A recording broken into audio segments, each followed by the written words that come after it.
আসসালামু আলাইকুম রহমতুল্লাহ।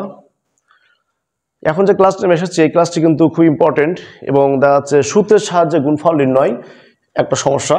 এই সমস্যা অন্তর্ভুক্ত 3টা অঙ্ক আমি এখন তোমাদের লিখছি তোমাদের 5.2 থেকে সপ্তম শ্রেণীর গণিত 5.2, 6, 7, 8 এই 3টা দাগের সমস্যা আমি তোমাদেরকে সলভ করে দেখাবো। তো সলভ করে দেখানোর আগে এই সূত্র দুটো কিন্তু তোমাদেরকে ভালো করে খেয়াল রাখতে হবে।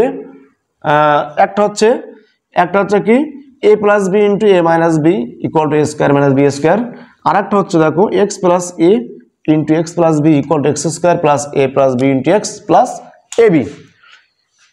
এই দুটো সূত্রের ভিতরে কোনো কিছু মিল পাচ্ছ তোমরা? দেখো তো একটুখানি ডিফারেন্স অথবা একটুখানি মিল আছে, দেখো তো কি। এর প্রথমটা যা এর প্রথমটাও সেম, এর দ্বিতীয়টা যে জিনিসটা আছে বি এর দ্বিতীয়টা কিন্তু বি আছে, তার মানে ফার্স্ট এ স্কোয়ার লাস্ট স্কোয়ার, তার মানে এ স্কোয়ার মাইনাস বি স্কোয়ার। আর এইখানে দেখো দ্বিতীয়টার ক্ষেত্রে কি ঘটছে দেখো তো, প্রথমটা কিন্তু মিল আছে বাট সেকেন্ডটা মিল নেই। এই মিল না থাকার কারণে সূত্রটা কিন্তু এরকম হবে যে মিল স্কোয়ার প্লাস সেই অমিল দুটো যোগ করতে হবে ইন্টু এক্স। এক্সটা কোথায় পেলাম? এই যেটা মিল আছে কিন্তু এটা, এখানে এক্স আছে বলে এখানে এক্স, যদি এখানে 3x থাকতো এখানে কি 3x দিয়ে গুণ হতো, প্লাস a প্লাস বি, মানে এই দুইটা গুণ করতে হবে।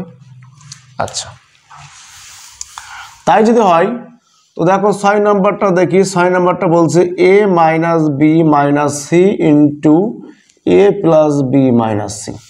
আচ্ছা, প্লাস সি, এটা দেখে বোঝা যাচ্ছে আমার এই সূত্রটা আসবে।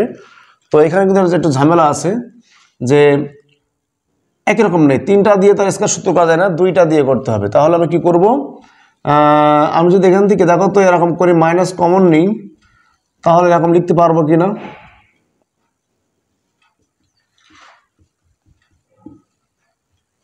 একটু খেয়াল করে দেখো তো, এখানে তো অলরেডি সব কটাই প্লাস আছে, নো প্রবলেম, বাট এখানে এটা মাইনাস তাহলে এখানে আমি কি করতে পারি, আমি যদি প্রথম দুইটা রাখতাম এ মাইনাস বি তাহলে কিন্তু এর ভিতরে এ মাইনাস বি নেই, এর জন্য আমাকে কি করতে হয়েছে লাস্টে দুইটা রাখতে হয়েছে এবং মাইনাস কমন নিয়েছি, মাইনাসে প্লাস মাইনাসে প্লাস। এখন কি হয়েছে বলো তো, এখন দেখো এটাকে আমরা এ ধরবো এটাকে বি ধরবো, তাহলে A minus B into A plus B, তাহলে সূত্রটা কি হবে A square minus B square, এই সূত্রটা। এটা আবার কি B plus A whole square, তখন A square plus 2ab plus B square. Okay, minus দিয়ে গুণ করলে প্লাস মাইনাসে মাইনাস বি স্কোয়ার প্লাস মাইনাসে মাইনাস 2bc প্লাস মাইনাসে মাইনাস সি স্কোয়ার। 6 নম্বরটা আনসার কিন্তু হয়ে গেল। আচ্ছা, 7 নম্বরটা চলো, 7 নম্বরটা লিখলাম। ঠিক 6 এবং 7 সেম ক্যাটাগরির অঙ্ক। দেখো এখানে কোন দুইটা নিলে আমি এ এবং কোনটা নিলে বি এরকম করতে পারবো। আমি যদি এই দুইটা নেই তাহলে দেখো এখানে এক্স স্কোয়ার মাইনাস এক্স, এখানে কিন্তু এরকম এক্স স্কোয়ার মাইনাস এক্স দিয়ে কোনো টার্ম আসছে না, সো নেওয়া যাবে না। তাহলে আমি যদি x square plus 1 minus x এমন করে সাজিয়ে লিখি, এবার ঠিক তাই। দেখো তো সূত্রে ফেলতে পারবো কি না, এটাকে আমি এ ধরলাম আর এক্সটাকে বি ধরলাম, তাহলে কি হয়েছে বলো তো এ minus B into A plus B, তাহলে সূত্রটা কি হবে A square minus B square.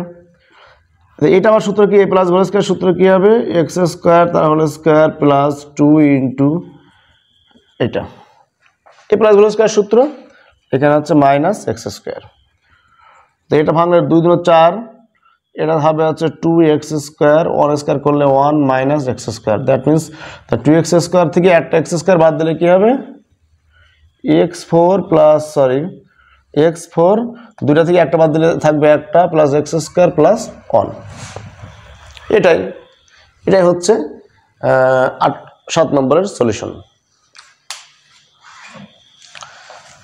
সূত্র প্রয়োগ করলেই কিন্তু হয়ে যাবে। তো চলো এবার 8 নম্বরটা দেখি। 8 নম্বরটা কিন্তু একটু ব্যতিক্রম আছে, মানে সেকেন্ডটা নিয়ে করতে হবে। 8 নম্বরটা যেটা আছে এক্স মাইনাস 1/2 ইন্টু এ, আর একটা আছে এক্স বাই 5/2 ইন্টু এ। দেখো প্রথমটা মিল আছে বাট পরের দুইটা কিন্তু মিল নেই, তাহলে আবার এই সূত্র দিয়ে করতে হবে। তাহলে সূত্রটা কি হবে? মিল স্কোয়ার প্লাস বাকি দুটা লিখতে হবে, সেটা কি -1/2a -5/2a into x plus এ, এটা হচ্ছে এ আর এটা হচ্ছে বি। তাহলে এখানে কিন্তু কাটাকাটি যাবে না, লসাগু করতে হবে 2 যদি লসাগু করি তাহলে কি হবে দেখো তো, এখানে -1 গুণ করলে হবে -a, এটা হবে কি -5a into x plus minus plus, তো 5 × 5 2 × 4 এ আর এ গুণ করলে হবে A square -a -5b -6a, ওটা -6a। আমি এ স্কোয়ারটা কিন্তু এখানে 5a² 4 লিখতে পারি, 5a² 4 ওভাবেও লিখতে পারি, কোনো সমস্যা নেই। কাটলে 3 প্লাস -3ax প্লাস 5/4a²। আমি a² এখানেও দিতে পারি, কোনো সমস্যা নেই, ইচ্ছা তোমার ইচ্ছা, এভাবেও দিতে পারো। এটাই হচ্ছে 8 নম্বর অঙ্কের সলিউশন। এটাই, এভাবে কিন্তু তুমি প্রত্যেকটা অঙ্কের সলিউশন সঠিকভাবে সঠিক নিয়মে করতে পারবে আশা করি। তো আজকের মতো এই পর্যন্তই, আগামী ক্লাসে আবার দেখা হবে। ততক্ষণে ভালো থাকো, সুস্থ থাকো, আল্লাহ হাফেজ।